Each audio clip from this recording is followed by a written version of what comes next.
Bom dia a todos, bom dia a todas, bom dia para você que está nos assistindo pela TV UFMA no Maranhão e pela Pop TV em Sobradinho e Porto Alegre. Sejam todos muito bem-vindos e bem-vindas a mais um ICL Mercado e Investimentos. E como na semana passada a gente pegou 2 programas para detalhar bem o pacote do Haddad, agora a gente vai voltar à nossa programação normal. Então vamos falar da taxa de desemprego que caiu e trouxe patamares históricos em relação à população ocupada. Vamos falar também do Focus e do termômetro da Bolsa, já conhecidos nossos da segunda-feira. Mas tem outros assuntos também para falar com vocês. Tem conta de luz que deve ficar mais barata. Mas antes de tudo isso, eu vou dar bom dia para o André. Bom dia, André, como você está? Bom dia, Débora. Bom dia a todos os nossos telespectadores. Hoje é dia da gente relembrar o que ficou represado aí na sexta-feira, né? A gente ficou detalhando aí o pacote do Haddad, mas hoje a gente vai falar do desemprego que teve queda e estamos no mínimo histórico aí, segundo a PNAD. Vamos também ver o humor do mercado que não gostou nada aí dos anúncios de cortes aí que serão realizados. Eles queriam que fosse mais na cabeça do trabalhador e eles já estão reagindo, óbvio, a partir do seu garoto de recados aí, o relatório Focus, né? Vamos ver também o termômetro da Bolsa, então tem bastante assunto para a gente tratar nesse dia de hoje. Vamos começar então agora com a agenda do dia, Débora. Então o que a gente tem aí que nosso telespectador tem que ficar atento aí sobre o que vai acontecer? Bom, lá na Europa, desde cedo, desde as 5h55 da manhã, a gente já começa a ter a divulgação dos PMIs, os índices dos gerentes de compra industrial. Então, a gente está falando aqui dos PMIs industriais dos países. Então, saiu da Alemanha, zona do euro como um todo, Reino Unido. Então, a parte da manhã foi mais concentrada nesse indicador e a gente vai ver que aqui no Brasil e nos Estados Unidos também. Às 7 horas, saiu taxa de desemprego de outubro da zona do euro, PIB do terceiro trimestre da Itália também foi conhecido nesse mesmo horário, e aí a gente começa a entrar 8 horas da manhã nos índices aqui do Brasil. Então a FGV soltou o IPCS de novembro, tivemos o relatório Focus semanal, esse já conhecido nosso da segunda-feira, tradicional, às 8h25.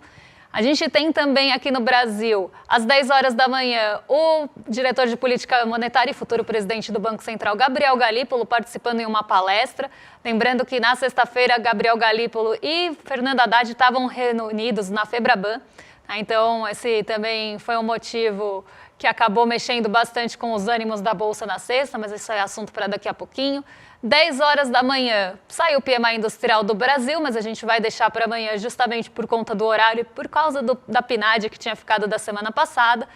11h45, PMI industrial dos Estados Unidos e a medição pela ISM de Chicago também do PMI, né, dessa ótica diferente, mas do mesmo indicador aqui, um da S&P Global e um do ISM de Chicago, assim como na China, que tem NBS e S&P Global. Nos Estados Unidos, a gente também tem 2 entidades que medem o PMI. Isso é bom porque a gente consegue ver das diferentes medições, nas diferentes métricas, como é que está o olhar e o termômetro do PMI industrial, desse índice dos gerentes de compras. Meio-dia saiu investimentos em construção nos Estados Unidos e aí a gente começa a ter, na parte da tarde, uma participação maior dos presidentes e dirigentes do Banco Central dos Estados Unidos em alguns eventos e em algumas conferências. Isso também deve ganhar um pouco mais de relevância, porque esse mês a gente tem decisão de política monetária por lá e está todo mundo querendo buscar alguma sinalização em relação a isso. E às 20 horas, o Gabriel Galípolo também palestra em outro evento. Então hoje, a parte da tarde mais voltada para dirigentes e presidentes de Banco Central, discursando aí ao longo do mundão, e a parte da manhã bem focada nos PMIs, nos índices dos gerentes de compras. Vamos então já partir aí para o nosso giro de mercado, Débora, que tem os mercados asiáticos aí que a gente vai falar. A gente tem a notícia aqui do dia para vocês saberem de tudo o que está acontecendo. Vai ter dado de desemprego nos Estados Unidos. Amanhã tem PIB, então bastante olhar em relação a isso. Mas na Ásia você tem aí que a indústria chinesa parece que deu uma boa surpreendida aí e as bolsas asiáticas vieram nessa alta aí justamente por causa disso, né? Exatamente. Na semana passada, para quem lembra, para quem assistiu, a gente falou do lucro industrial chinês que tinha caído menos do que o esperado, inclusive naquela comparação mais sazonal em relação ao ano passado. Então a gente já teve essa boa notícia em relação à indústria chinesa que estava mostrando ali que a China já está respondendo a alguns estímulos, aos primeiros estímulos feitos na economia. Só que hoje, como eu falei, começou a sair os PMIs industriais, os índices dos gerentes de compras. E os índices dos gerentes de compra da China não estão na agenda porque eles saíram em tese no domingo.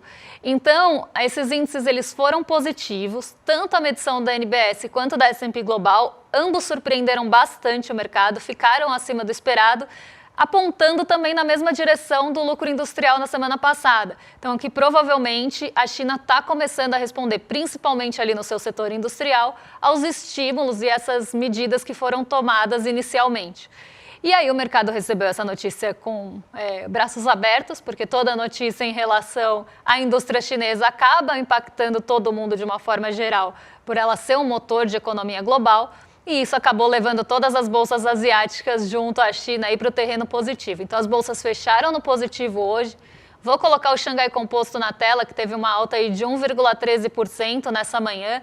Recuperou parte das perdas que vinha enfrentando justamente com essa indefinição dos estímulos. Então, quando foram lançados, aí quando terminou aquela reunião do governo chinês, que falou-se em aumentar o teto da dívida, o mercado tinha ficado um pouco frustrado de que esses estímulos poderiam não ter o impacto que eles gostariam, né? Então, faltava detalhamento, né? A gente sabe como o mercado funciona, sempre falta um detalhamento, sempre causa incerteza. Então, isso foi mitigado conforme os números começaram a sair. E aí a gente vê essa recuperação do Xangai Composto, agora em alta de 1,13%. Lembrando que a China também sofreu ultimamente por conta das declarações de Donald Trump, suas nomeações que devem aí prejudicar mais a China. Agora veio essa nova história dos BRICS, né? Então, mas nada disso foi suficiente para levar a Ásia ou a China, de forma mais específica aqui, para o terreno negativo. O lucro industrial chinês acabou sobressaindo, foi o destaque aí do dia, não o lucro industrial nesse caso, desculpa, o PMI, e aí a gente vê o Xangai Composto subindo 1,13 e as bolsas asiáticas acompanhando o Xangai Composto nessa toada. Mas vamos vir aqui para o Brasilzão para falar de desemprego, porque na sexta-feira saiu o PNAD e a gente vai falar para o pessoal, né? Sim, sim, o assunto até ficou meio de lado, né, para todo mundo nas análises econômicas, até ainda está um pouco de lado, porque só se fala aí do corte de gastos aí, de como o mercado está bravinho com isso. Mas a gente teve aí a PNAD divulgando aí que o desemprego caiu para 6,2%, o menor patamar da história. Superou o trimestre encerrado em dezembro de 2014, onde você tinha uma taxa de desemprego de 6,3%. E esse desemprego aí, muito reduzido, mostra a boa situação no Brasil, que deve crescer acima de 3,2%, deve chegar próximo dos 3,3%. Amanhã sai o PIB, provavelmente a gente vai confirmar isso. A gente está com um mercado de trabalho bem aquecido e, para ajudar também, a gente entrou naquele período de contratações sazonais. Então, a gente vai ter outubro, novembro e dezembro, provavelmente tendo uma queda do desemprego. Então, provavelmente a gente pode chegar, inclusive, a patamares abaixo de 6% aí, se tudo der certo, né? Vamos mostrar aqui o gráfico aqui para mostrar como que o desemprego evoluiu aí nesses últimos meses, nesses últimos anos. Você vê aí que em outubro de 2020 você estava com uma taxa de 14,6%, o auge da Covid, e a gente começa a ver aí que começa a acelerar mesmo a queda de desemprego, que passa a ter uma queda maior aqui nesse momento, quando o Bolsonaro tenta ganhar a eleição gastando os tubos lá, né? Então, Paulo Guedes fez política fiscal aí aceleracionista, né? Então, o Paulo Guedes pode gastar à vontade, que aí existe risco fiscal, mas você fez isso aí, que o mercado não ficou bravo, porque era para tentar garantir uma eleição do Bolsonaro, então você teve essa queda.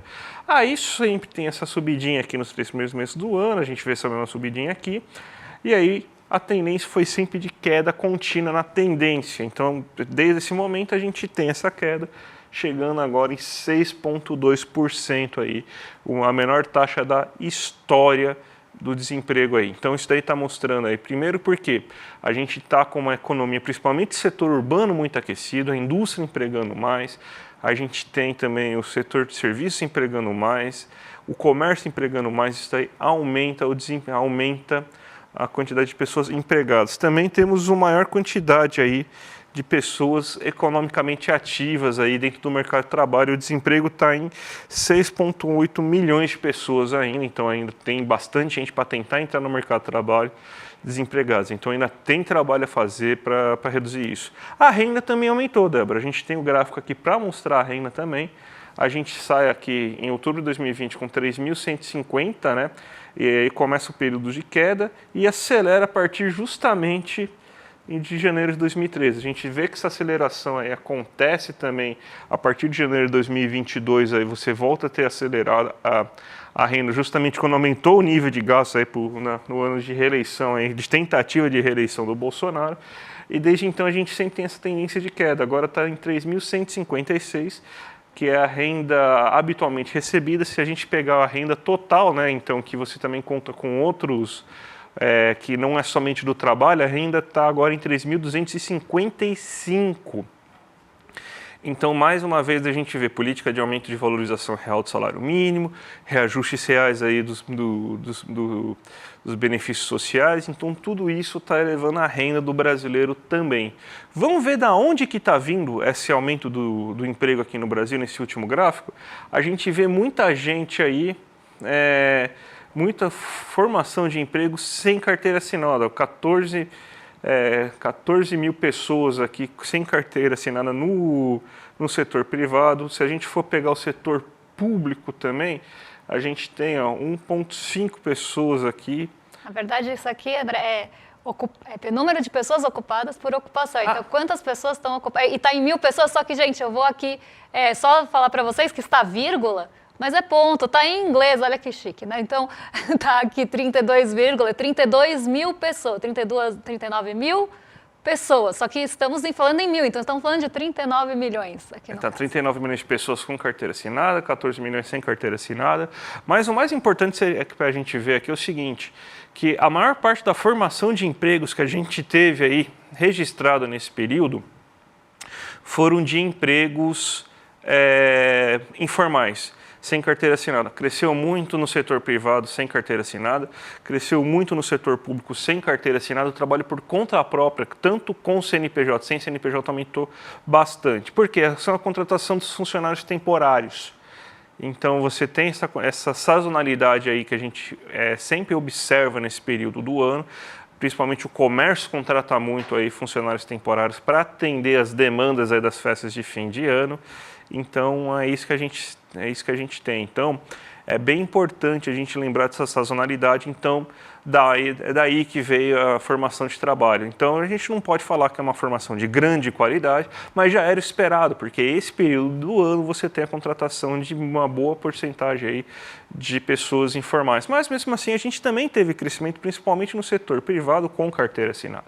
Então não foi elevado essa queda no desemprego, não foi puxada somente pelas contratações de fim de ano, também teve formação formal de emprego aí, que é de mais longa duração, né, Débora? Exatamente. Aí eu peço desculpa para vocês que estão em casa e podem ter visto aí alguma confusão dessa coisa da tradução do inglês. Provavelmente foi alguma falha do gráfico que traduziu para o inglês, então ficou com esse sistema métrico que só existe lá, enfim. Mas aqui só para explicar para vocês por que está assim. Mas uma coisa bem importante, por isso que a gente colocou a população ocupada, porque ela atingiu novos patamares históricos. Então, tanto a população ocupada como as suas categorias, a população ocupada num geral, como as suas categorias, conseguiram bater recordes agora em outubro. Então, a gente tem o maior contingente de pessoas ocupadas aí desde o início da série histórica no Brasil. Mais um recorde além da questão aí da queda do desemprego, mais um recorde atingido no mercado de trabalho.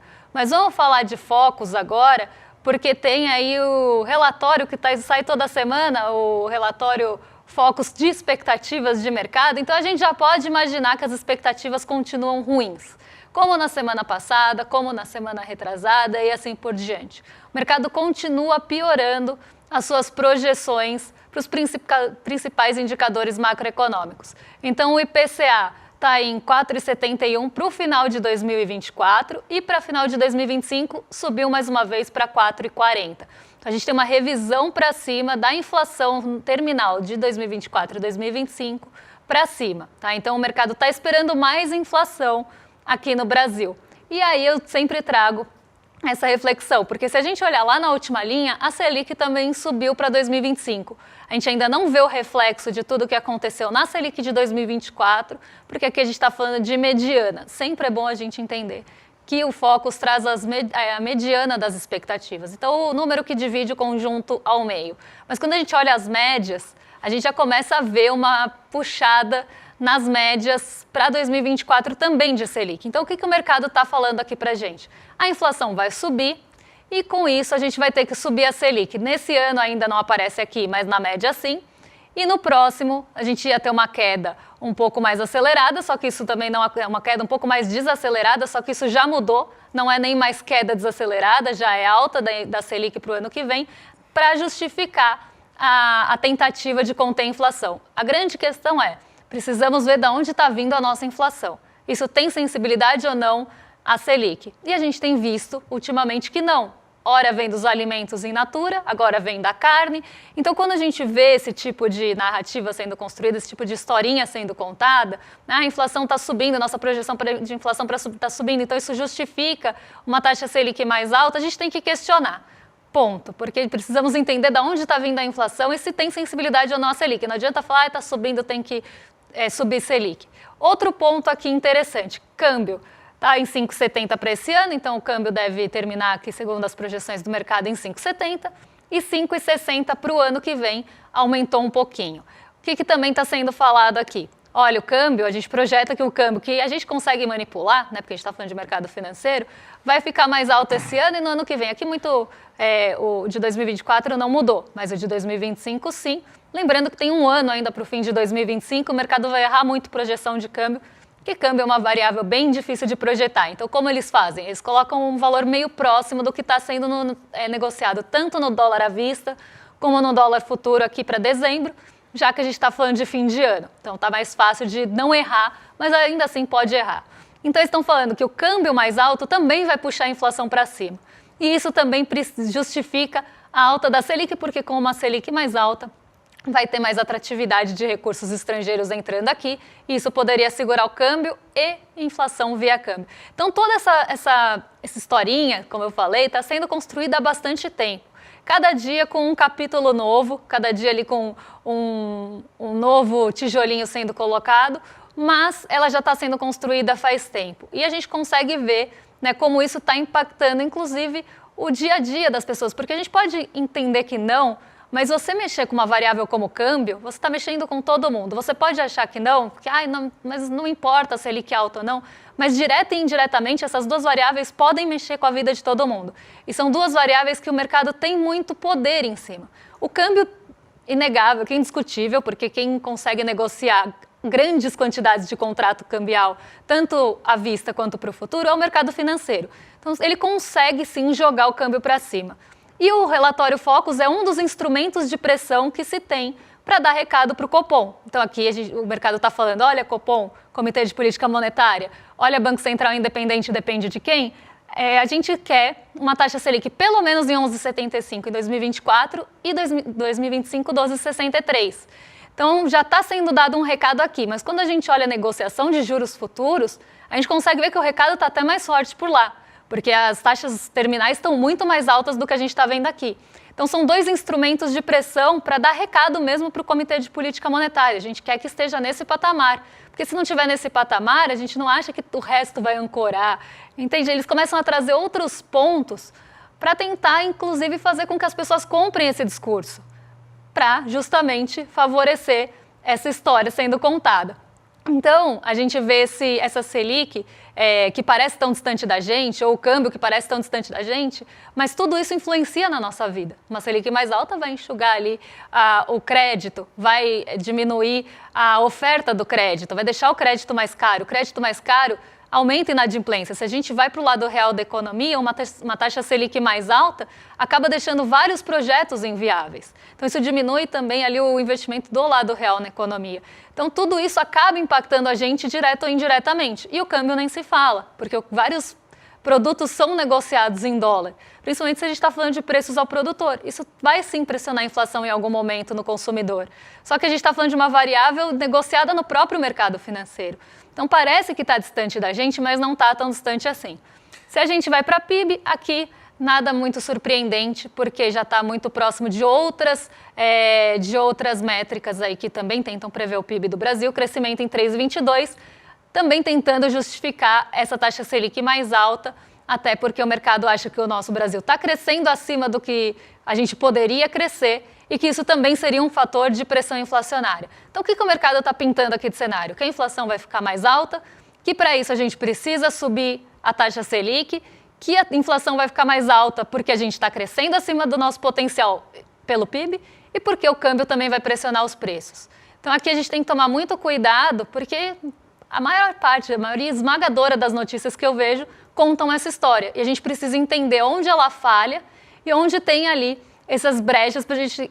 Tá, mas o câmbio vai subir, mas quem manipula, quem especula com dólar no Brasil? Então a gente tem que ficar ligado em tudo isso para não cair em armadilha esse lado e sair repetindo aí esse tipo de história. Débora, mais uma vez aí, assim, o garoto de recados do mercado está mostrando aí que ele não gostou nada mesmo, assim, de tudo que aconteceu aí com o pacote aí, que não foi forte o suficiente, né? Ele queria que fosse mais na cabeça do trabalhador. E já que o pacote começa a ter efeitos para o próximo ano, então você vê aí a piora está mais concentrada nas variáveis do próximo ano.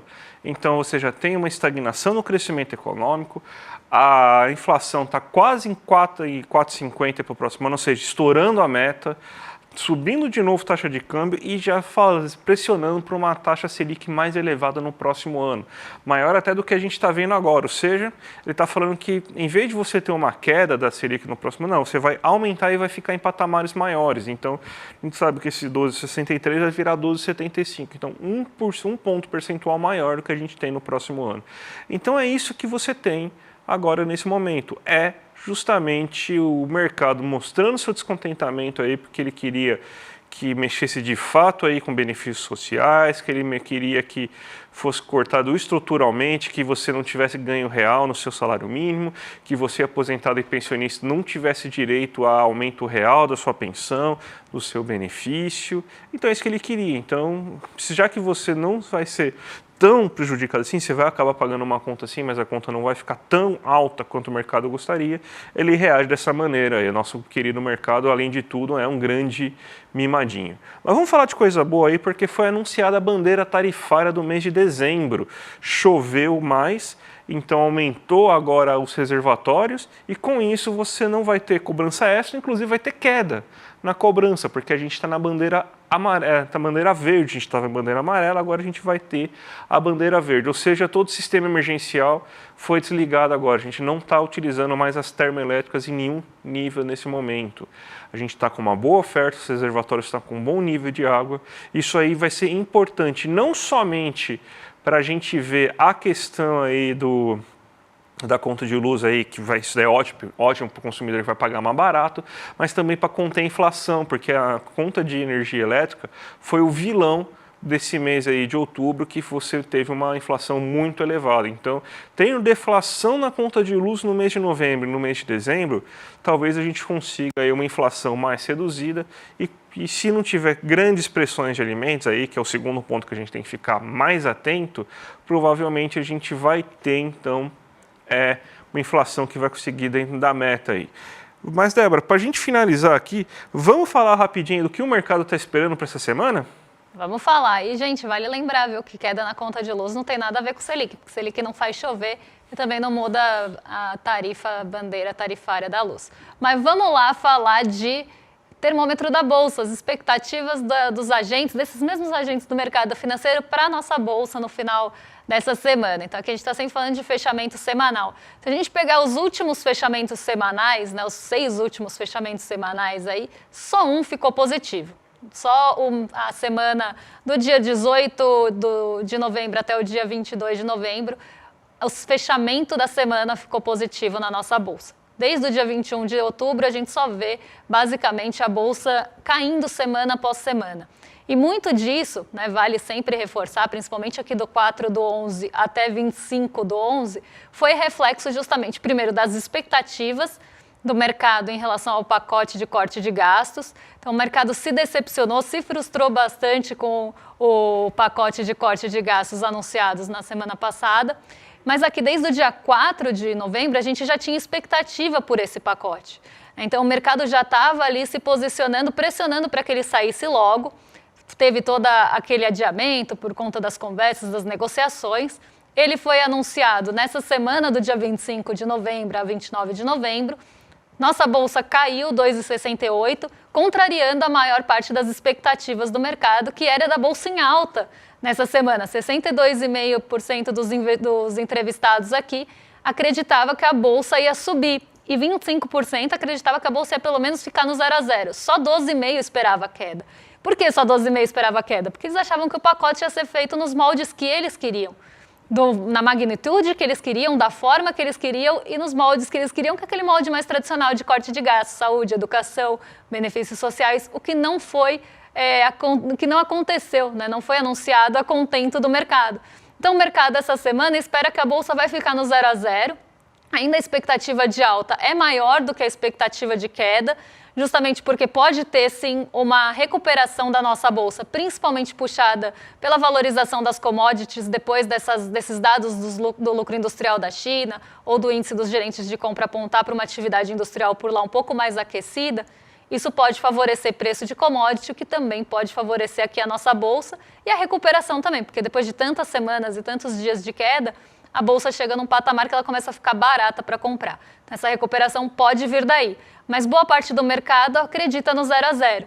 E aqui vale lembrar sempre que a expectativa não foi acertada na semana passada, porque o mercado queria uma coisa e aconteceu outra. Débora, vamos falar para a nossa audiência aqui da nossa pós aqui, Repensando o Brasil, Sociedade, Política e História. A gente fez o lançamento nessa última quinta, foi um sucesso. Milhares de pessoas assistiram e se inscreveram na pós. E por causa de tudo isso, a gente está anunciando aqui hoje para vocês que ainda tem as condições do lançamento ainda vão valer para hoje.